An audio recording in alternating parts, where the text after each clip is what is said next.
Hi friends, welcome to our simple chill vibes. నా channel మీరు మొదటిసారి చూసినట్లయితే ప్లీజ్ సబ్స్క్రైబ్ చేయండి. అలాగే స్టోరీ నచ్చితే లైక్ చేసి షేర్ చేయండి. అలాగే కామెంట్ ఇచ్చి హైప్ ఇవ్వండి. ఇక స్టోరీ కూడా 1 or 2 పార్ట్స్ వస్తాయి అంతే. ఆ తర్వాత స్టోరీ ఎండ్ అయిపోతుంది. అందుకని కాస్త లేట్ అవుతుంది. సో ప్లీజ్ అందరూ అర్థం చేసుకుంటారని అనుకుంటున్నాను ఇక నుంచి. ఇక స్టోరీలోకి వెళ్దాం. I want you part 104. ఇప్పటి వరకు నువ్వు పడిన బాధ, ఏడ్చిన ఏడుపు చాలు ఆద్య. ఇక నుంచి కేవలం మన లైఫ్ హ్యాపీగా ఉంటే చాలు మనకి. నువ్వు, నేను, ఆరాధ్య, మన ఫ్యామిలీ అంతే. ఇక నీ పాస్ట్ అంతా ఈ రోజుతో నువ్వు మర్చిపోవాలి. It's my order. వింటావు కదా నా మాటల్ని నువ్వు? నీ మనసులో ఉన్న చివరి ఆలోచన కూడా ఏమన్నా ఉంటే తుడిచేసాయి. ఎన్నాళ్ళు నీ మనసులో ఉన్న బాధ మొత్తం ఈ రోజుతో పూర్తయిపోవాలి. అలా పోతుందని అనుకుంటున్నాను ఈ విషయంలో. ఇక నీ టైం కేవలం ఆరాధ్య లేచేసరికి మాత్రమే ఎండ్ అయిపోవాలి అంతే. ఇకపై నీ లైఫ్లో కేవలం హ్యాపీనెస్ కోసం మాత్రమే స్పేస్ ఇవ్వాలి అన్నాడు రుద్ర ఆద్య కంట్లో ఉన్న కన్నీళ్లు తుడుస్తూ. ఎన్ని చెప్తున్నా కానీ ఆద్య తన గతాన్ని మర్చిపోవడం అంత సులభం కూడా కాదు కదా. అలాగని మర్చిపోవడానికి ప్రయత్నం చేయట్లేదా అంటే చేస్తుంది తను కూడా. తన జీవితం ఇంకా తన కళ్ళ ముందే జరిగినట్టుంది. ఇక నుంచి నిజంగానే జరిగింది మొత్తం గుర్తు చేసుకోవాలని కూడా అనిపించట్లేదు ఆమెకు కూడా. ఇక ఆ రోజు తర్వాత నుంచి ఆద్య అసలు అలాంటి ఆలోచనలే చేయట్లేదు. ఒకవేళ వస్తున్నా సరే రుద్ర సమక్షంలో అవి అన్నీ మర్చిపోవడానికి మాత్రమే ట్రై చేస్తుంది ఆద్య. ఇక ఆ మహల్ని ఓల్డేజ్ హోమ్కి, అటు చిన్నపిల్లలకి నివాసంగా మారితే రుద్ర ఆద్యకి ఉన్న అన్ని కంపెనీస్ని హ్యాండ్ ఓవర్ చేశాడు. కాబట్టి వాటన్నిటికీ హెడ్గా ఆద్యని మాత్రమే ఉంచేశాడు రుద్ర. ఇటు రుద్రాని పొందాలి అనుకున్న సరియుకు లైఫ్ టైం పనిష్మెంట్ కాకపోయితే సరే ఆమె కళ్ళు తెరిపించేంతవరకు అక్కడే ఉంచేయమన్నాడు రుద్ర తన ఇన్ఫ్లుయెన్స్తో. ఇక అతని మాటకి ఎదురు చెప్పేవారు ఎవరున్నారు? ఇక్కడ ఆద్య విషయంలో ఇంకా తన పేరెంట్స్ మీద జరిగిన దారుణానికి కూడా పక్కా ఎవిడెన్స్ అన్నీ రణధీర్ పోలీసులకి ఇవ్వడంతో పాటు ఇంకా రణధీర్ చేసిన తప్పులన్నీ ఒప్పుకోవడంతో ఇక రుద్రకి ఆద్యకి దానితో ఎటువంటి సంబంధం లేకుండా పోయింది. ఇటు రుద్ర ఆద్య చెన్నై వచ్చేశాక ఆరాధ్యాన్ని తీసుకుని ఓ ఫైన్ డే రుద్ర స్కూల్కి తీసుకువెళ్ళి అక్కడ జాయిన్ చేశాడు. ఇప్పుడు ఆద్య చాలా సింపుల్గా లైఫ్ లీడ్ చేస్తుంది. అది కూడా తనకి ఇష్టమైన రీతిలో. రోజు ఆమెకున్న చేతుగతాన్ని మర్చిపోవడానికి ప్రతిరోజు మార్నింగ్ ఖచ్చితంగా మెడిటేషన్ చేస్తుంది ఆమె. తనని తాను చాలా మార్చుకుంది ఇప్పటికే అతని కోసం. ఇంకా రుద్రకి ఇష్టమైన ప్రతి ఫుడ్ రుద్ర డైలీ ఎక్కడ ప్లేస్ చేంజ్ అయితే అక్కడికి వెళ్ళి తినిపించి మరీ వస్తుంది. ఇది ఆమెకు డైలీ రొటీన్లా అయిపోయింది. ఒక్క అవుట్డోర్కి అయితే తప్ప రోజులు జరుగుతూ అలా ముందుకు వెళ్తున్నాయి అంతే. ఆద్య కూడా చాలా వరకు తన అమాయకత్వాన్ని వీడి మెల్లమెల్లగా లోకం పోకడేంటో, తన చుట్టూ మనుషులు ఎలా ఉన్నారో అని ప్రతిదీ అబ్జర్వ్ చేయడం చేస్తుంది. ఇదివరకులాగా అమాయకంగా అయితే లేదు ఆమె. ఇదివరకు కేవలం ఆమె ఆలోచనలు మొత్తం ఆరాధ్య, సిరి మాత్రమే, లేదా ఇల్లు గడపడానికి మాత్రమే. సిరి, ఆరాధ్య అంతే. వీళ్ళిద్దరే తన లోకం. ఒకరి కోసం ఒకరు అన్నట్టు మాత్రమే బ్రతికారు వీళ్ళ ముగ్గురు. ఇప్పుడు ఆద్య, ఆరాధ్య ప్రపంచం మొత్తం రుద్ర అయితే సిరి ప్రపంచంలోకి కళ్యాణ్ కూడా వచ్చేశాడు. కళ్యాణ్ సిరికి కనెక్ట్ అయినా, ఆమె వెనకాల పడుతున్నా కూడా, సిరి అతనికి కనెక్ట్ అయినా కూడా కనెక్ట్ అవ్వనట్టు బిహేవ్ చేస్తూ అతన్ని ఏడిపించేస్తుంటే భలే ఎంజాయ్ చేస్తుంది. అతనికి కనిపించనివ్వకుండా అతనితో అలా దాగుడు మూతలు ఆడుతుంటే నచ్చేస్తుంది ఆమెకు. ఉఫ్, ఈ పెళ్ళేంటి రోజు రోజుకి అందం తాగుతుందా ఏంటి? ఉన్నా కొద్దీ నలిపేయాలనిపిస్తుంది, పట్టి దాహం తీర్చుకోవాలనిపిస్తుంది. నేనేంటో ఈ పిల్ల పరిచయం అయ్యాక టోటల్లీ నా బిహేవియర్ మారిపోయింది. ఏంటో ఏ ముందు పెట్టిందో ఏంటో. దాని ఎదురుగా వంగి తులసి కోట ముందు దీపం వెలుగుస్తున్న సిరిని చూస్తున్న కళ్యాణ్కి ఆమెను అసలు అలా ఒంటరిగా వదిలేయబుద్ధి అవ్వట్లేదు. పట్టుకోవడానికి చిక్కట్లేదు. వాన చినుకులా జారిపోతుంది. అతనికి దొరుకుతుంది అనుకున్న ప్రతిసారి. అసలు ఆ నడుమ ఉందే, ఆహా ఏముందసలు! సన్నని మల్లెతీగల ఉందంటే బాబు, ముట్టుకుంటే నా హ్యాండేనా పడుతుందా అసలు? నేను కాస్త గట్టిగా పట్టుకుంటే నలిగి కందిపోతుందా? ఏమో డౌటే. నాలో నేను సతమతమవడం ఎందుకు? ఎందుకంట డైరెక్ట్గా వెళ్ళి ఆ పిల్ల నడుమి పట్టేసుకుంటే పోలా? కొడుతుందా? ఓ పట్టుకుంటే కొట్టినా పర్లేదు. కొట్టినా నిజంగా నా పిల్లే కదా. కొడితే కొట్టిందిలే, పర్లేదు, మర్చిపోదాం, దులిపేసుకుందాం. పట్టుకుంటే ఇట్టే సెకండ్స్లో తెలిసిపోయేదానికి తొక్కలో ఇంత డిస్కషన్స్ అవసరమా? అంటూ మెట్ల మీద కూర్చున్నాయి లైన్ వేస్తున్న కళ్యాణ్ పైకి లేచి తీరిగ్గా సిరి దగ్గరికి వెళ్ళాడు. అతను అలా రావడం చూసిన సిరి ప్రసాదం పెట్టింది. తిన్నాడు కళ్యాణ్. సిరి సైలెంట్గా వెళ్ళిపోతుంటే ఓని పట్టి ఆపేసిన కళ్యాణ్, ఏం తక్కువే నాకు, అవాయిడ్ చేస్తున్నావు నన్ను అన్నాడు. ఒంటరిగా ఉన్నవాడిని నిన్నిలా ఇంత దగ్గరగా చూస్తుంటే, ఇన్ఫ్యాక్ట్ ఇప్పుడు ఇలా చూస్తున్నా కూడా దట్టి థాట్స్ వచ్చేస్తున్నాయి. నీ స్ట్రక్చర్ పిచ్చి లేపుతుంది నాకు అన్నాడు కళ్యాణ్ ఆమె నడుం వంక చూస్తూ. అబ్బా, ఇది చెప్పడానికి మీకు సరైన ప్లేసే దొరకలేదా? ఇక్కడ తగులుకున్నారు నన్ను. అతని చూపు తిరుగులేని బాణంలా కాల్చేస్తుంటే చప్పున కనిపిస్తున్న నాభిని ఓనీ మాటున దాచేసింది. పిసినారి అని నోట్లో అనుకున్న కళ్యాణ్, ఇక్కడ తప్ప నాకు అసలు ఎక్కడైనా దొరుకుతున్నావా నువ్వైనా అసలు అని కళ్యాణ్ అంటుంటే, అవన్నీ నాకు తెలీదు, వదలండి కళ్యాణ్ గారు అంది సిరి. హరే పిల్ల, నువ్వు ఒప్పుకుంటే నీ నడుముని ఓసారి టచ్ చేస్తాను. ఒప్పుకుంటే ఓసారి ఓ ఛాన్స్ ఇస్తే నిన్ను డైమండ్ గోల్డ్లో కూడా చూసుకుంటానే లైఫ్ లాంగ్ అన్నాడు. అదేం చెత్తపోలిక అంది సిరి. ఈస్ కాస్ట్లీ, తక్కువ చేయకు, గోల్డ్ రేట్ కూడా పెరిగిపోయింది అన్నాడు కళ్యాణ్. నాకు మీ మాటలు కూడా అర్థం కావట్లేదు, కానీ అడ్డు తప్పుకోండి, నేను లోపలికి వెళ్ళాలి అంది సిరి. ఓసారి చుట్టూ చూశాడు కళ్యాణ్ డౌట్గా. ఏంటి అలా చూస్తున్నారు చుట్టూ అని అడిగింది సిరి అతన్ని. ఇందుకు అర్థమైందా అంటూ కళ్యాణ్ ఎత్తుకున్న సిరి అరుస్తుంటే, డిక్కీ మీద ఒక షాట్ ఇచ్చినవాడు తన రూమ్కి వెళ్ళి డోర్ క్లోజ్ చేసి అదే డోర్కి ఆమెని అదిమేస్తూ సిరి కింద పెదిని లాగాడు తన ఫింగర్స్తో. అబ్బా నొప్పి, మీలో కాస్త కూడా స్మూత్నెస్ లేదసలు. అయినా నన్నెలా ఎత్తుకుని, అది కూడా ఒక పరాయి ఆడపిల్లని అలా తీసుకురావడం తప్పు కదూ. మీరిలా నాతో తప్పుగా బిహేవ్ చేస్తే నేను ఆంటీతో చెప్పేస్తాను. ఆమెను పైనుంచి కింద దాకా చూసిన కళ్యాణ్, దీనికి మాటలతో చెప్పడం దండగా అనుకున్న కళ్యాణ్, చెప్తావా? నిన్ను నేనేం చేసినా చెప్తావా అని ఇంటెన్సిటీగా చూస్తూ అడిగాడు కళ్యాణ్. చెప్తాను అంటూ వెనక్కి తిరిగిన సిరిని తన వైపుకు తిప్పుకున్న కళ్యాణ్, సిరి కూడా ఊహించి ఉండదు కళ్యాణ్ అంత డేరింగ్ స్టెప్ వేస్తాడు అని. ఆమె పెదవుల మీద కిస్ చేసేశాడు. అసలే ఎప్పటినుంచో ఉన్న కోరిక అది. ఇద్దరికీ తొలిముద్దు. ఒకరికి ఇష్టంగా సాగుతుంటే ఇంకొకరికి అనుకోకుండా. మనసులో ఉన్న ప్రేమని ఇలా లోపలే దాచేసుకుంటే ఎలా?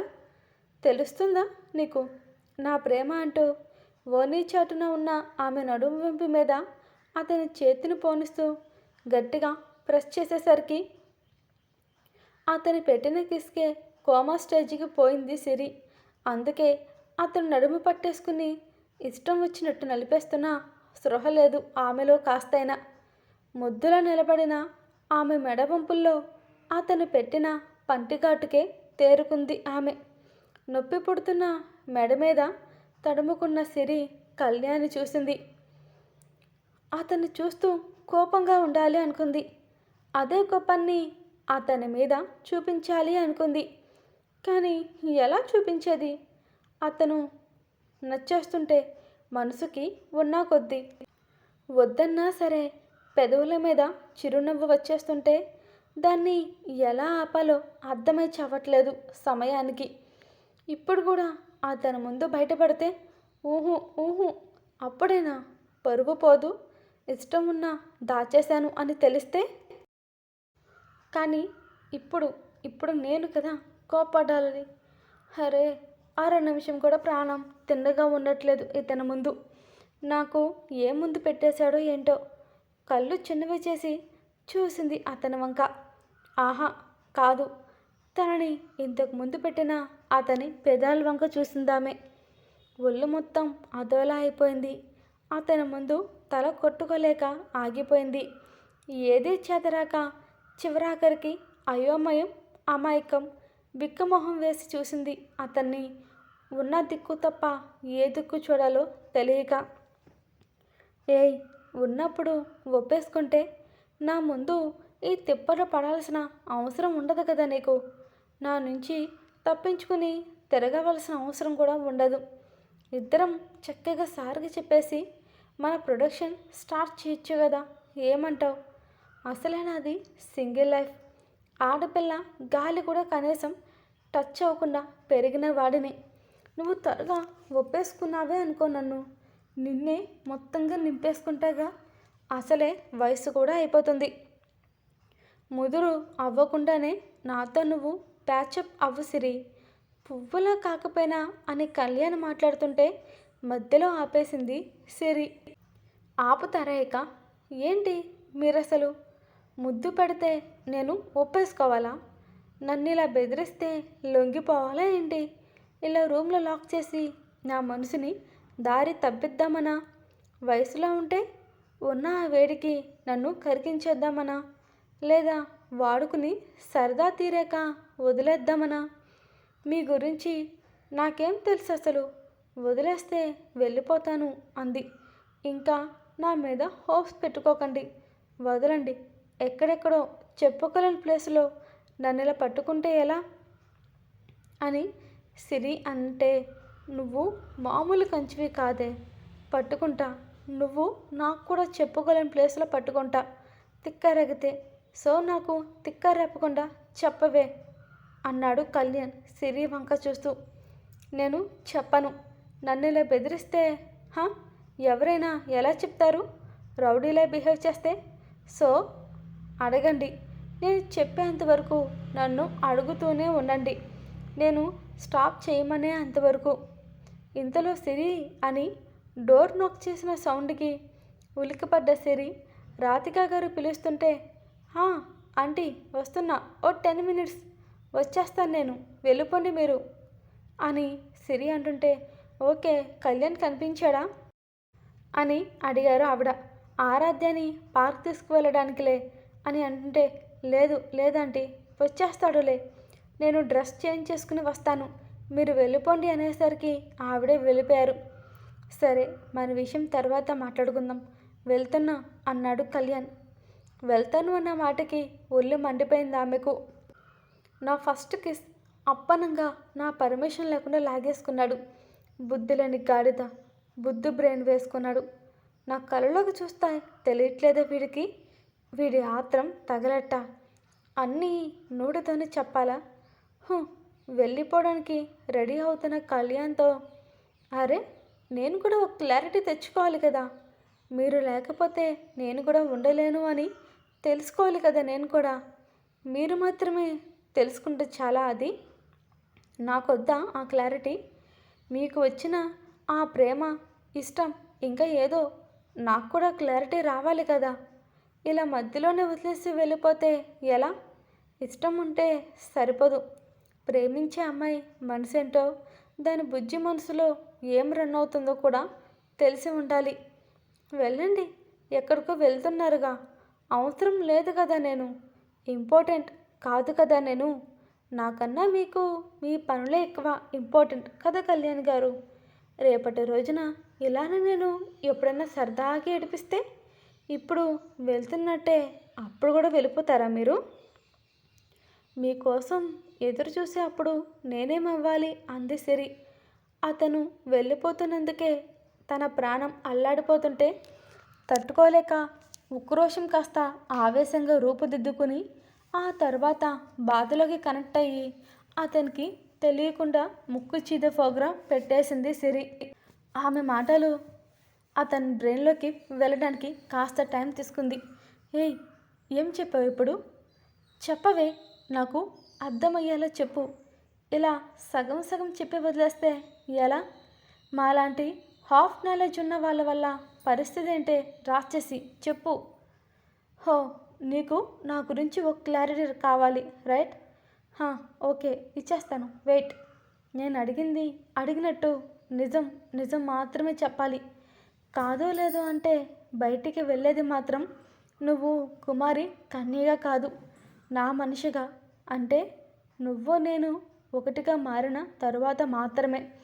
నాకు ప్లేస్ పెద్దగా ఇంపార్టెంట్ కాదు అంటూ ఐవింగ్ చేసిన కళ్యాణ్ అమాంతం సిరి నడుము మీద చెయ్యేశాడు.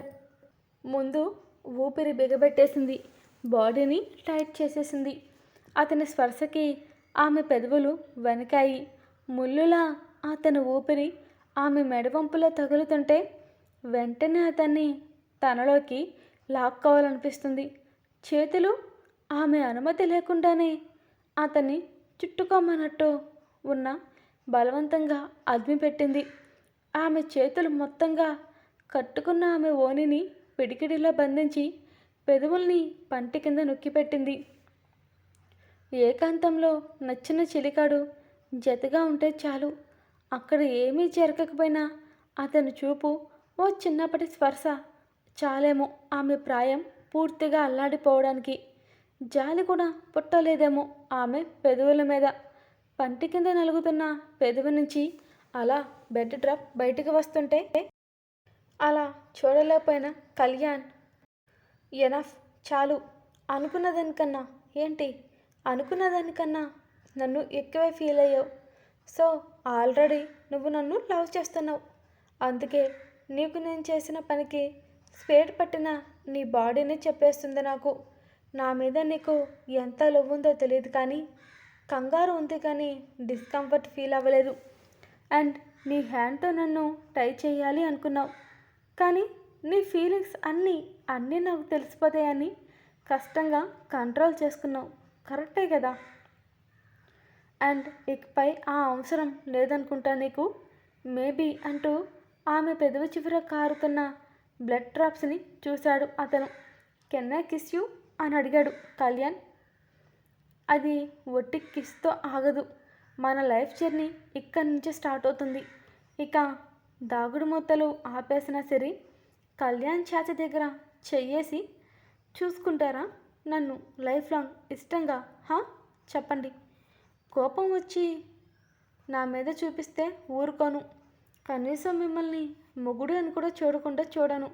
ముక్కు పచ్చడి చేసిన తర్వాతే మళ్ళీ మీరే వచ్చి బ్రతిమాలాలి నన్ను.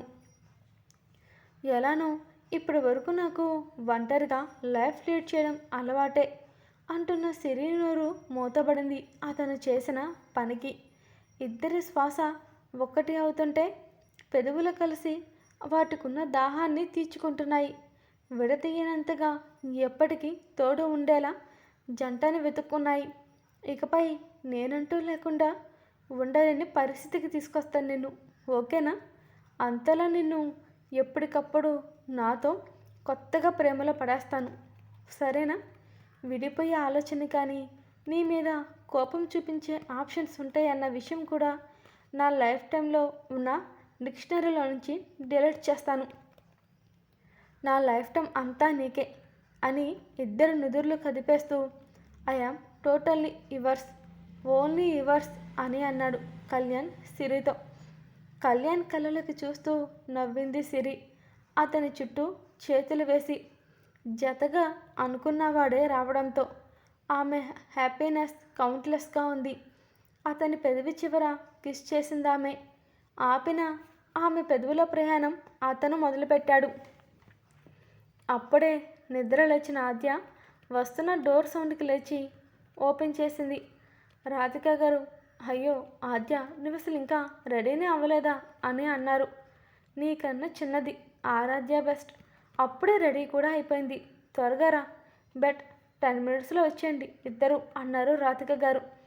ఇప్పటిదాకా జరిగినవన్నీ మర్చిపోయి ఇకపై కేవలం సంతోషంగా మాత్రమే ఉండాలనుకున్న రాధిక గారు ఇంట్లో శాంతి హోమం చేపిస్తున్నారు.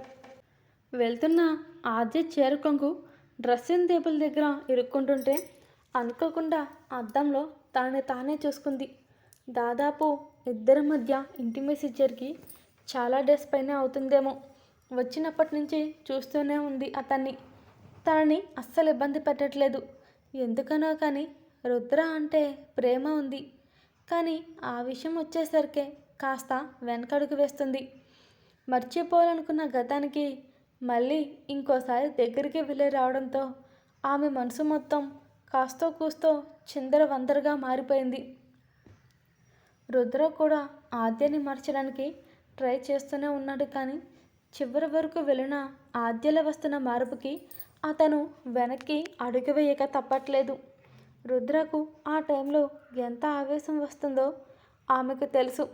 కేవలం ఆమె కోసం మాత్రమే అతని ఆవేశం క్షణాల్లో అదుపు తెచ్చుకుంటున్నాడు అతను. ఇదంతా ఎవరి కోసం? కేవలం తన కోసం మాత్రమే.